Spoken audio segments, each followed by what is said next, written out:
Welcome to our 5 on 5. Please be joined today by Dawn Johnson, named Marketplace Manager with the Better Business Bureau. Dawn, good to see you. Thanks for being here. Nice to see you. Thanks for having me. My pleasure. So a lot of people probably have an idea of what the BBB does, but you guys are pretty involved with scams.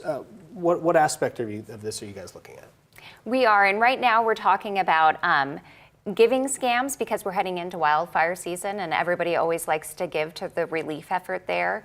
And then also we're seeing a lot of scams around immigration and relief for families because that's in the news right now. So those are two things that we're keeping an eye on and trying to warn the public about and give out tips for ways that they can avoid being scammed, things that could be helpful to them. Okay. For example, if you're giving online, you want to be very careful never to respond to spam messages or emails or social media pages that claim to link directly to a relief effort. Instead, you would want to go directly to that charity's website. Okay, I was going to say spam messages can look pretty legitimate, if you will, sometimes, but just go direct to the website, you say, is the best bet. Yes, it's so easy to be scammed because, like you said, those messages can look legit. It's best just to go directly to that charity's website. Okay, are people targeted in these cases, like, targeting the elderly or anything, or are these just sent out en masse? I think they're mostly sent out en masse. What we do see is that a large number of people falling victim to scams are the elderly, but we're actually seeing the number of younger people increase, so younger adults. That age group being scammed is actually on the increase. Wow. And that may have something to do with the more social media scams that we're seeing currently. And scams, it seems like there's so many of them out there at a given time.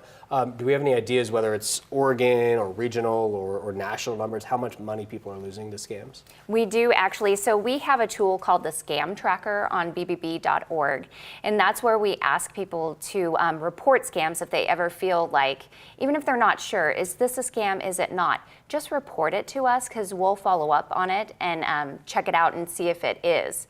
And then we'll warn the public about it. But through Scam Tracker last year, with the US and Canada, we took in over 47,000 scam reports that amounted to $71 million lost to scams. Wow. And just in Oregon alone, that number was $240,000 in losses due to scams. And that's across 640 reports that we took in. Wow, okay, so a lot of concerned people should be very careful. Yes. Okay, we're gonna take a quick commercial break. Okay. We'll have more in just a moment. Stay with us.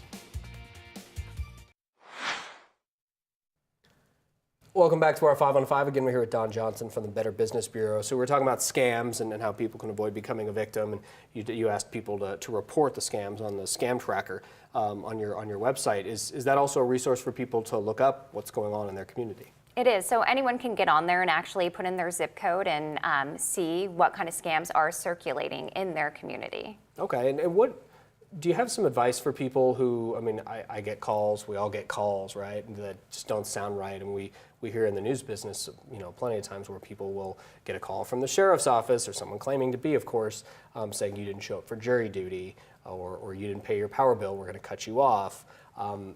What advice do you have for people when they deal with these things? So again, you want to go back to the source, right? So you don't want to respond to that email that you may get or give any personal information out over that phone call. Instead, you want to go look at your utility bill.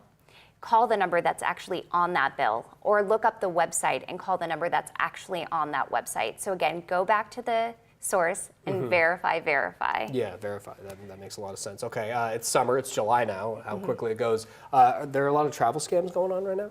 So there's always travel scams around this time of year. If you're like me, you kind of wait until the last minute sometimes and say, oh no, we only have a month and a half left of summer. We got to plan something really quickly. You want to try and not get in that situation so you actually give yourself time to actually research travel agencies, hotels that you may be booking. And you can do all of that through bbb.org.